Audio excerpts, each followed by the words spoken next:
Hey, hi everyone. This is Harriet Madigan, and I'm the host of the Village Living Well series, Stories and Faces of Northern Ontario. So my guest today is Corina Moore, and our topic that we decided on was creating a culture of kindness and accountability, and that's how I know Corina. Corina is the first woman to serve as president and CEO of Ontario Northland since its inception in 1902. Oh my God, that's a long time ago. And the first female president of a Canadian railway. What an accomplishment. But this is what I know about Corina. She is former CEO of ONR. Now she's honorary colonel of 21 Squadron, 22 Wing North Bay. Her career has been spent in what we might call a man's world, and she is a systems design engineer. You may not know this, that she's a change maker and a culture shifter, honoring and implementing strong positive values such as diversity, inclusion, respect, kindness and compassion, and accountability. I think you call that the path to happiness and success. Yeah. And as part of her daily practices, she lives these values and raising the bar of kindness for her clients and employees and associates. So please, you're Yeah. welcome, Corina. Thank you. Thank you very much for having me. I wonder if you can give us some insight into, Corina Moore, a young woman, finishing high school, making a decision about your career, and consulting with your family. Yeah, so hard to believe how long ago that was, first of all. So I'm from a small town in Northern Ontario, Commanda. I grew up there on 100 acres with my parents and town of 25 people. So a very small town. I traveled about an hour to high school every day. And so you know what, I didn't really know what was out there. And obviously at that time, the guidance counselors weren't that keen on suggesting careers that were primarily what men would go into. So I remember having a conversation with a guidance counselor and they're saying, well, at the time I had, mid 90s to high 90s in math and science. So I knew that I wanted to go into math and science, but I didn't know what it looked like. And they said, maybe accounting or maybe engineering, but really you'll probably be the only woman. So I'm not sure you want to do that. And so, and I was pretty shy at that time. I didn't ever get up in front of the class or do anything like that. So I thought, I'll apply and, I probably won't get in, but let's just apply. And so I applied to systems engineering and engineering at a couple of schools and then got into the University of Waterloo, which was my first choice.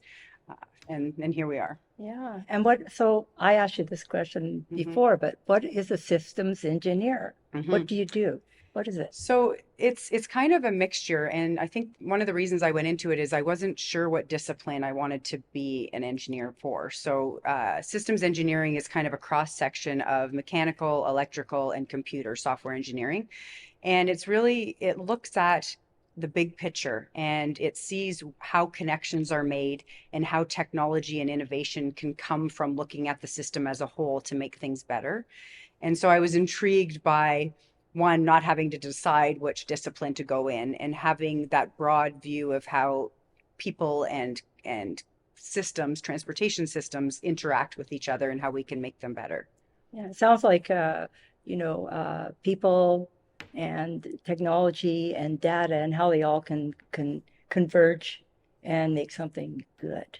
Well, and it's funny because when I got the opportunity to transform Ontario Northland in 2014, that was one of the things that was the foundation of the transformation. It was people, process, technology. How do they all interact? And people, obviously, and culture being the strong foundation for making sure they interact really effectively. Right. So that's sort of the absolute foundational piece to creating that success we were just chatting about. Oh my goodness. Yeah. It honestly, it blows my mind when people don't understand the impact of culture and people in that system. Yeah. And they just disregard it and they go about their day about, here's the policy or here's the directive, but not about how people are feeling about the situation. So you told me that your first job was with another business, Mhm. and can you describe that for us? What was that like? So two things I'm going to say. One is I was in the co-op program at Waterloo, and so my first real job was a co-op term at IBM in Toronto. So, this is 4 months into university. I'd moved from Northern Ontario, living in this small community, and I went to my first day at IBM. And at that time, IBM was even larger than it is today. And so they have these two huge buildings on Steeles Avenue in Toronto. There's probably at that time about 6,000 people between the two buildings. And so I'm herding into this job, and I meet with my boss, and he says, "So, what do you want to do?" And I go, I don't know. What do you do? Because maybe I could do that.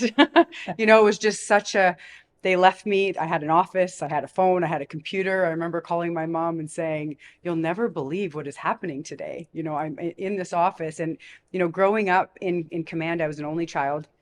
And my parents were, sort of, I guess I could define them as hippies at the time. We lived off the land. My mom had a huge garden. We raised pigs, lived in this really small house, but I always set up these little office arrangements with the TV tables and phone, and pretended Ah, like I was either in a doctor's office or in an office in a building of some sort, just my mind going to other places with imagination. And so it was kind of like, okay, mom, here I am.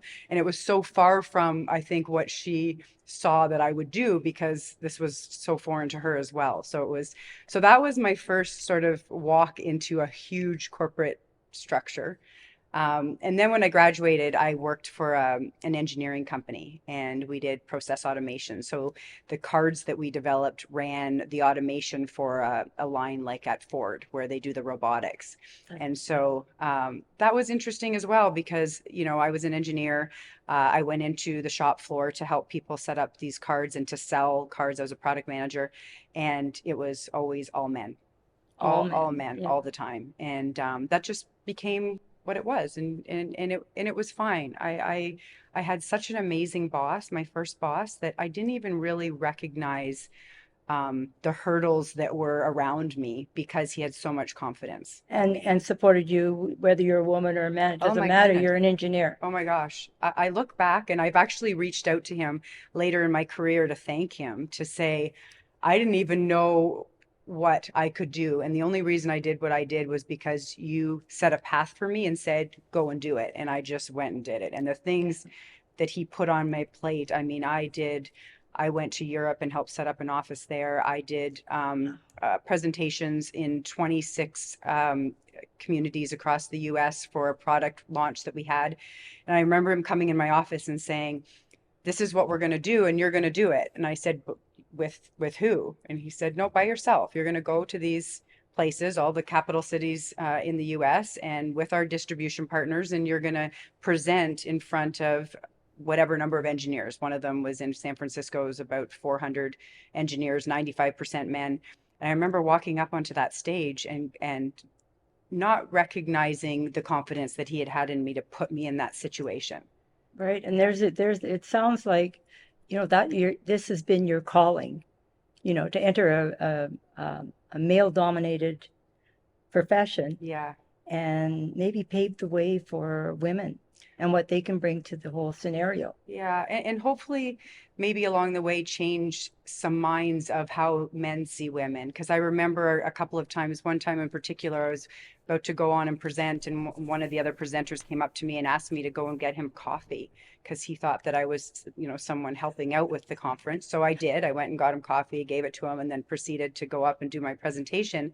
And I just hope that those little things tweak people to go, it's not always what it seems. Yeah. There's a whole bunch of people that can do a whole bunch of things that maybe doesn't align with what society has for us right now. But I hope that it also changed the minds of those men, because they're the decision makers. They're the ones that are going to also pave the way for other young women. Yeah, hopefully. Hopefully. Yeah. Yeah, not Well, we're always. going to get to that Yeah, question in a that's bit. yeah. But I recently read a book called The Culture Code and by Daniel Coyle.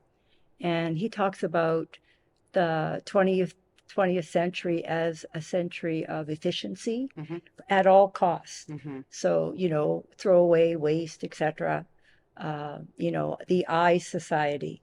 And now we're into a culture of relationships, the 21st century. And, you know, interestingly, we we will not survive unless we actually develop those relationships and start recognizing, as you said, there's process, there's technology, but there's people. Hmm. And that order has to change somehow. Hmm. So would you care to comment on that? What do you think? Well, I happen to not dislike the word efficiency.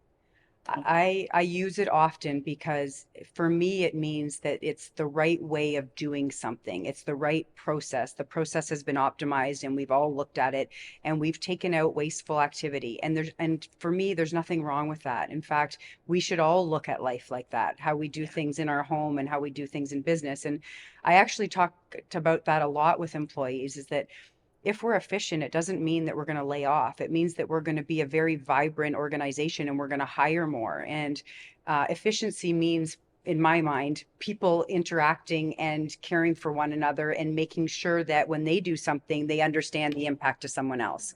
So it is actually, kind of what you're saying on the other side. It's just I don't have a negative connotation to efficiency in the way I do business. I guess maybe it's how it's delivered, A hundred, perhaps. So, for absolutely. example, they also this Daniel Cole says that um, it's a culture where it's okay to make mistakes because that's how we learn. Right. But if you can, in a culture in your business, if you can gather a team together and recognize those mistakes and that vulnerability Yeah. creates a feeling of safety Yeah. that it's okay. Yeah. Let's move forward and do things imperfectly, but we'll get there eventually. Yeah. That kind of thing. Yeah. Well, and in the end, you'll get there better and faster because you've Yes. learned and then you don't make the mistake again. And that was something that we talked about a lot, is how do we make Ontario Northland sustainable? And sustainable, I mean, when you're dealing with an organization that has been there for a century Yes. and it's Yeah. been up for sale and divestment twice when I took over,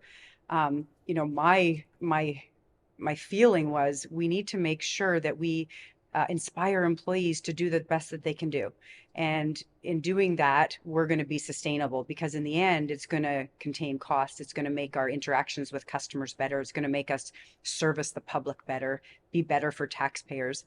And so we really ingrained that continuous improvement. And when you think in continuous improvement, you have to fail, because if you don't fail or you don't do something a little off, there's nothing to improve. That's right. And there's Yeah. always something to improve Yeah. in your Always. life. And so that became the mantra, is it doesn't have to be something huge, and that was actually my mistake and my learning when I first started the transformation. Was I think everybody thought, oh, we're transforming, it's so big and I have to come up with something really grand to bring as an idea. And what we found was, if everybody just left those conversations and went to their workplace and tweaked what they did, their process or how they delivered to the customer, tweaked it a bit to make it a little bit better every day, in the end, we had thousands of improvements that just made the bottom line so strong, and people feeling good about themselves. What I recollect you told us, you actually went down to that ground floor, Yeah. and it was the people on the ground floor that were experiencing every day. It was their everyday practices that they had the answers, and Yeah. they brought them forward to you, and because you placed that faith in them.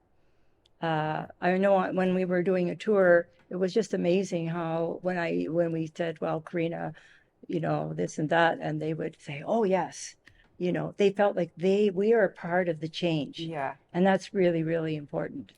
Yeah, that's the thing I miss the most about being at Ontario Northland, is that so many strong connections with people. I mean, these are people that I know from the hockey rink, that I know from the soccer field, that Right. I grew up with. And for me, it doesn't matter what level of the organization you're at or what title you have. And especially the people who are on the shop floor or they're fixing the track, these people, and many of them had been doing it for 30 or 35 years. They knew what worked and what didn't work.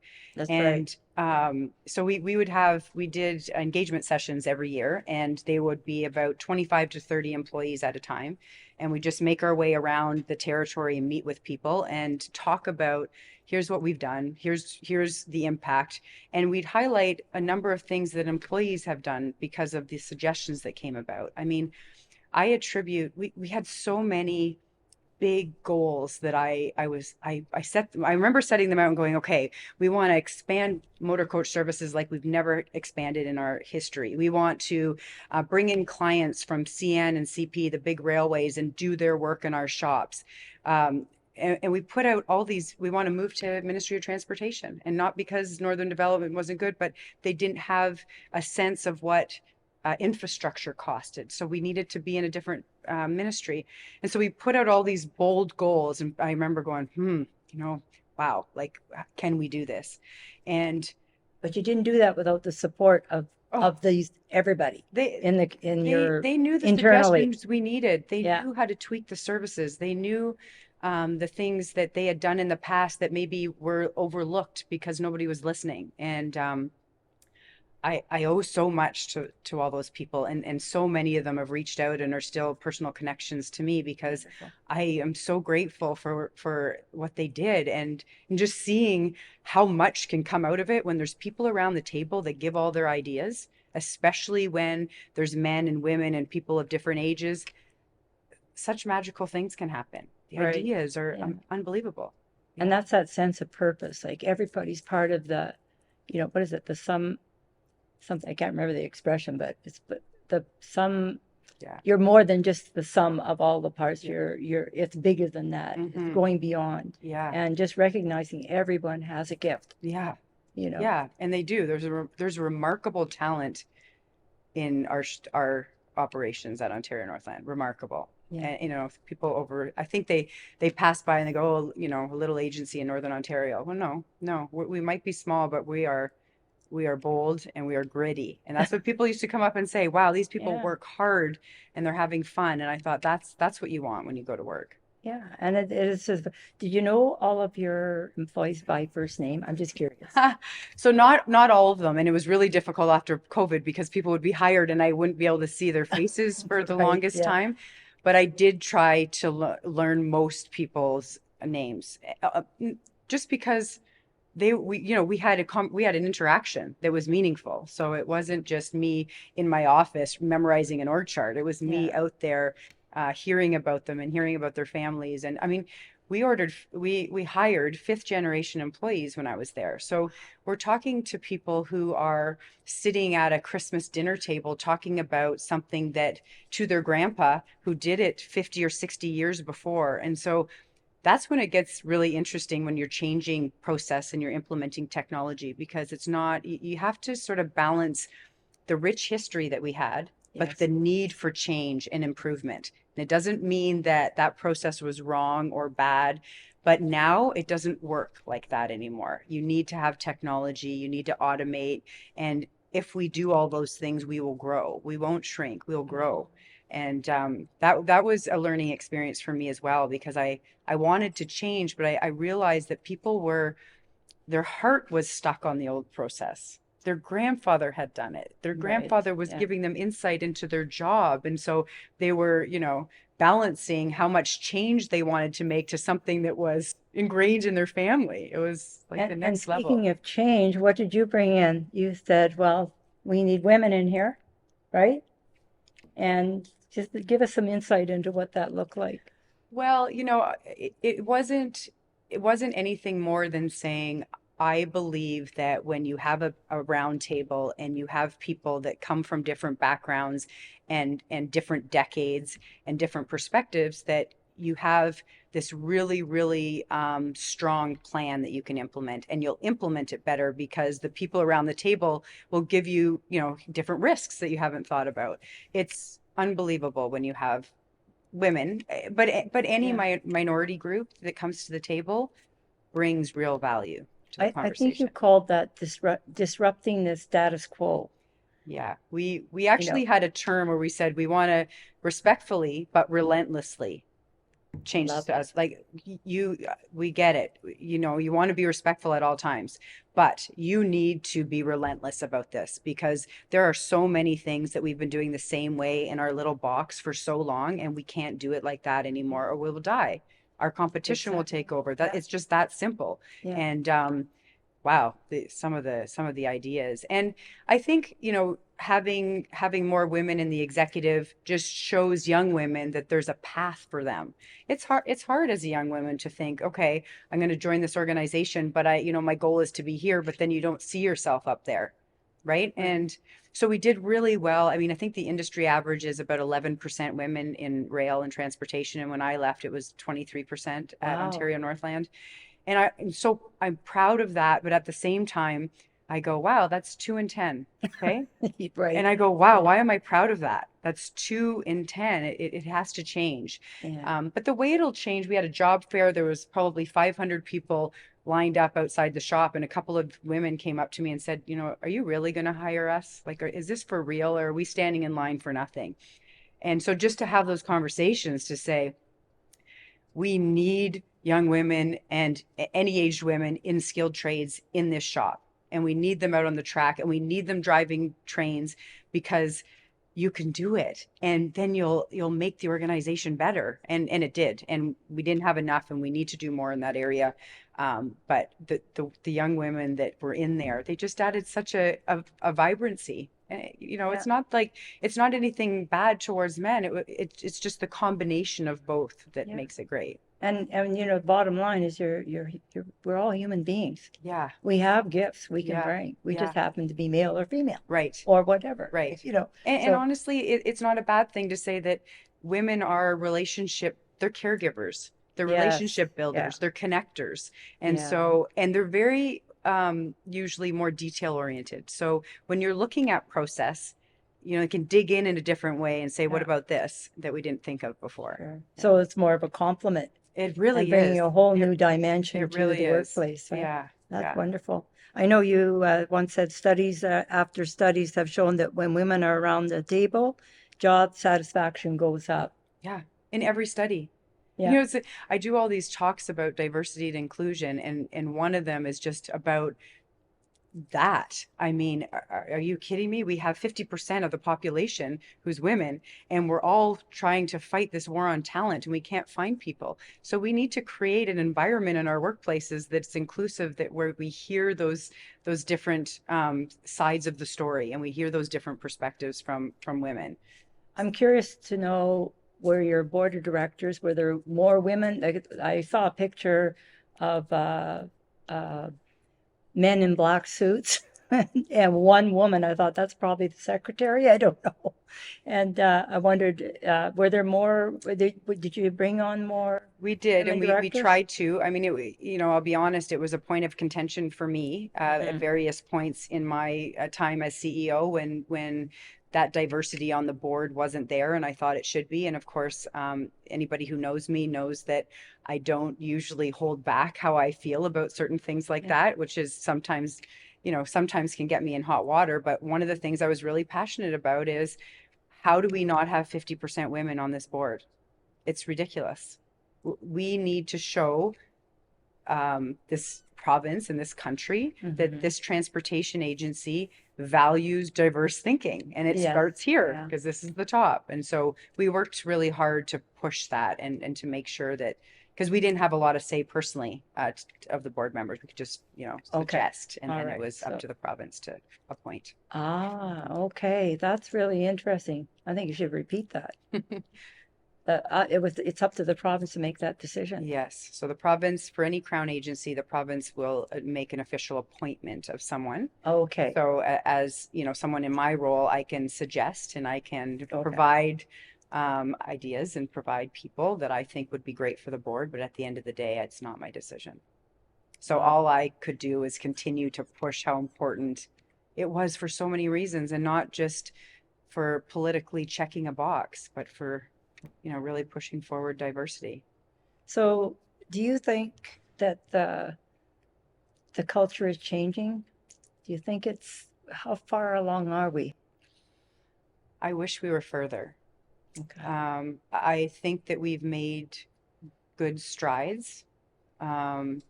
But I think that, and this is something, every time I have a keynote or talk on diversity and inclusion, I say, how many men have been invited to this? I would love to see 50% men. And it's kind of counterintuitive where everybody has these things and they invite all the women and all the women get together and they agree that there should be more women in the workplace. And that's great, but the decision makers are men. Okay, Mm. so in almost every industry, or certainly everyone that I've been in, you'll see 10 to 20% women. So we need those decision makers around the table hearing Mhm. about how is it to grow up in an organization as a young woman and go into a boardroom and be the only one. Like, it's intimidating, right? You Yes, got to yeah, take a big gulp and you hope that someone listens and doesn't talk over you and doesn't pat you on the head and say, good job, now go on your way.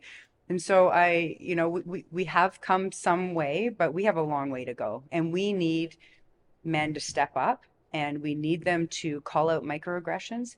And we right. need people in decision-making positions to say, this is how we're going to do it. And we're going to make sure that we have not just diversity, because that's where things fall short, but we have inclusion, which means that once we hire those people, we make sure that they have a voice and we make sure that they feel valued and belong in this table, which Right. is where we really fall short a lot is, HR hires and they check the box. Oh, Yeah. we're diverse, but then people don't stay because they don't feel valued and they don't have a voice. So we You're need to, talking about almost like workplace culture training, yeah. you know.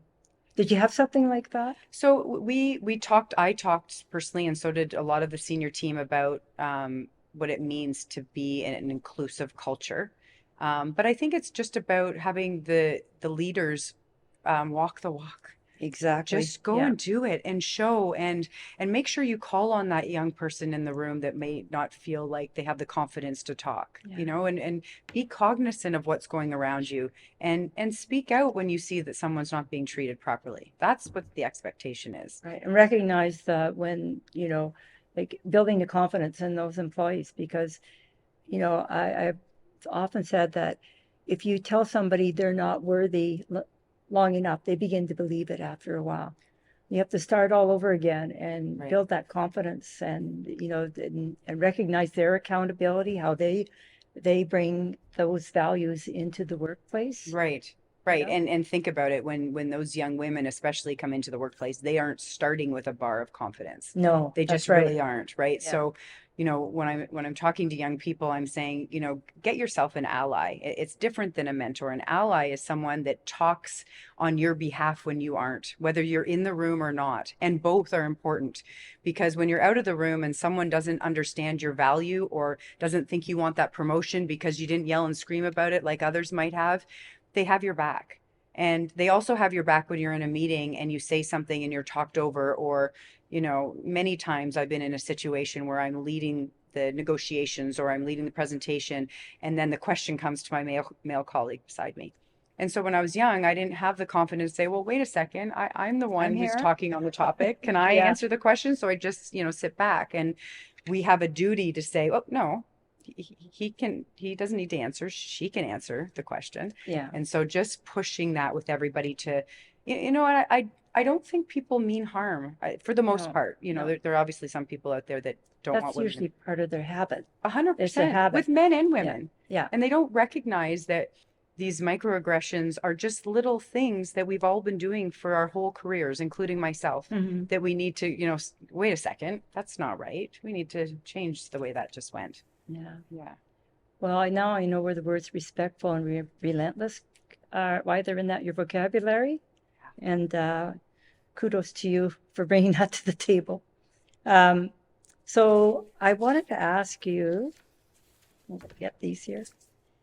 Um, how do you bring in people who are just coming to our country or from diverse populations? How do you feel about that? How does that work in the workplace? Yeah. I say what an opportunity. And for the same reason that I believe so much that women should be have a say at the table, is that if you can get people from different cultures and different backgrounds like that, they bring up things that you haven't thought about and they make everything better. Like Hmm. it increases the way you interact with your customers because everybody around the table has a different thought about how you can deliver the service or a risk that you might see. And so I think it's so important. And God, this is our country, right? Our country is diverse. It is. Yeah. And you go to pockets of our country that have done it well, and you don't go to pockets of our country that have not done it well and are very, can be racist and rude and mean. And again, I think it's the people like you and I who now have confidence. I didn't always. Um, we need to speak out about those types of things. We need to call people out when they're saying things that are inappropriate and unfair. And we need to celebrate that we happen to be a place where those people would come and help us make our businesses better. Like, Right. wow, Yeah. what an opportunity. You have to live it. Yeah. You have to be, it has to be part of your everyday living. And it's a practice. Yeah. You And know, it's also, I mean, it's weird. I always talk to people when I see somebody that's fearful of these things and say, like, what's the downside?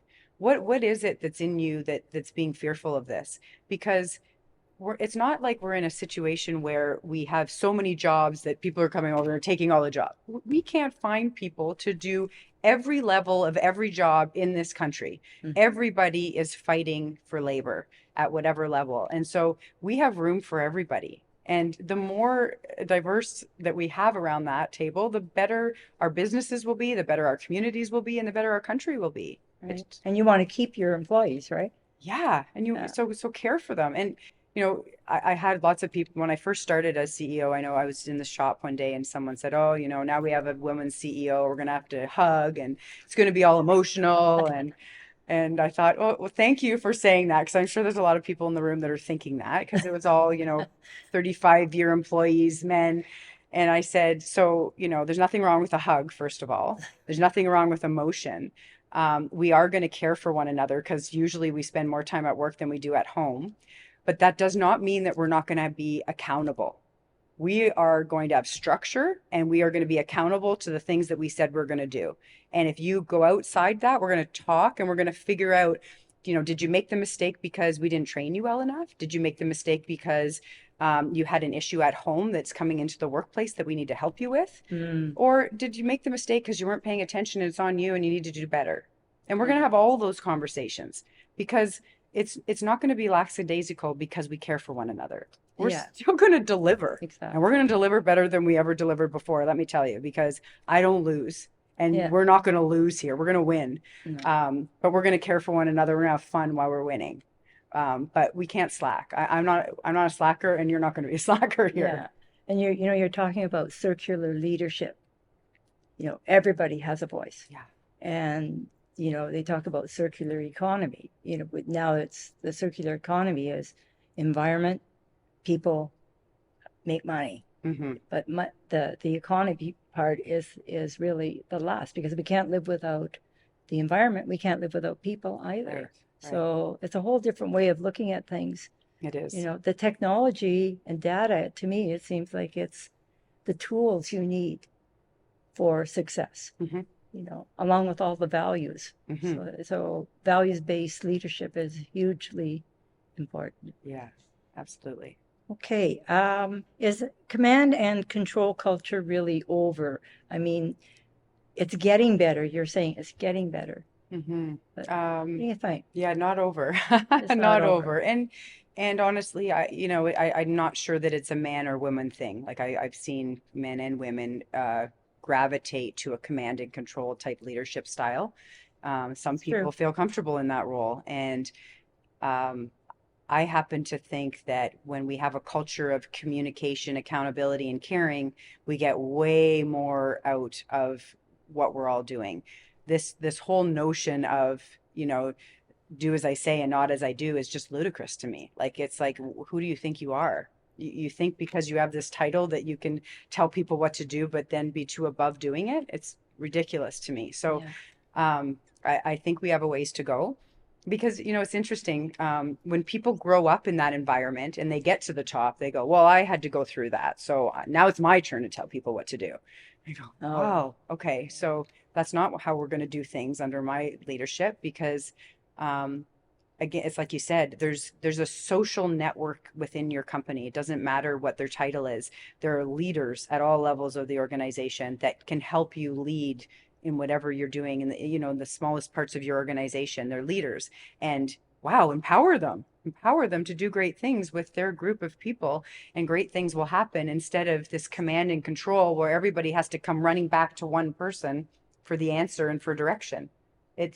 It's not effective, it's not efficient, and it doesn't make people happy. It creates an environment where morale's low, and when morale's low and people don't feel good, they don't do as good Yeah. of work. It's So did just you witness that change happening? Because I'm thinking even within a big business like O&R or even IBM, mm, like there has to be these micro communities within that business, 100%. and that hopefully they're going to be part of their little team Right. and build from there. So did Yeah. you see that?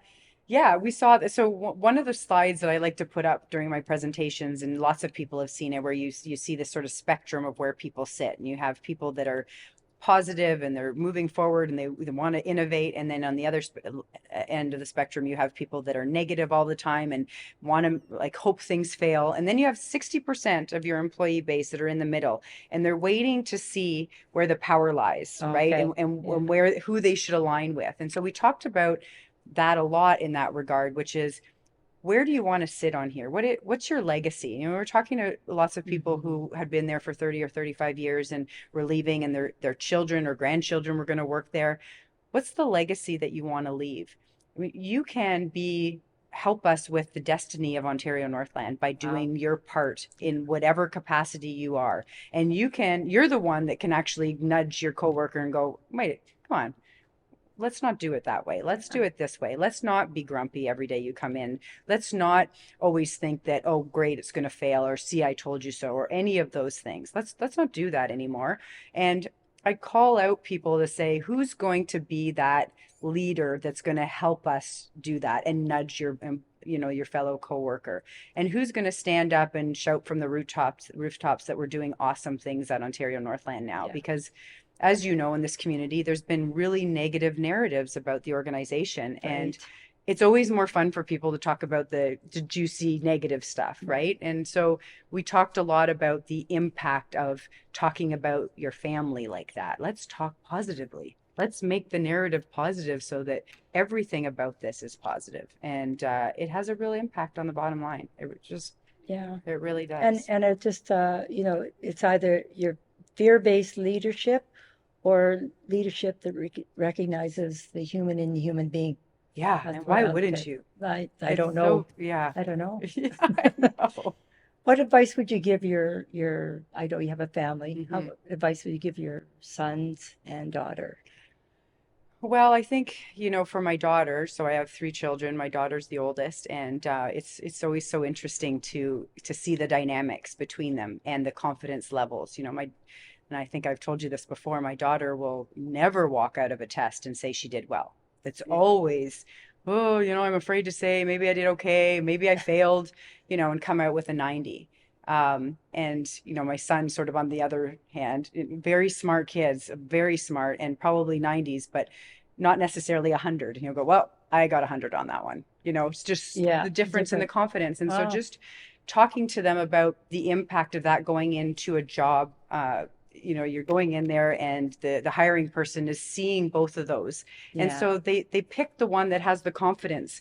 Whereas, wow, my daughter is an amazing worker. She's so good at what she does, and you just want to push them to show that side of themselves. And my rule is, have fun, work hard. And working hard doesn't mean that you're working to the bone. It means when you're there, be focused and be a great worker for your coworkers, and have integrity, and just do what you love. Because if you do what you love, you're going to do great things. Right. And I just, the whole thing about work hard, play hard is really, I think, important for young people, but for me as well. There has to be a balance. Sure. I'm not the best at balancing. I'll admit that, but I have to tout it to my You're children not to you're hope not that perfect. We I'm know. not perfect.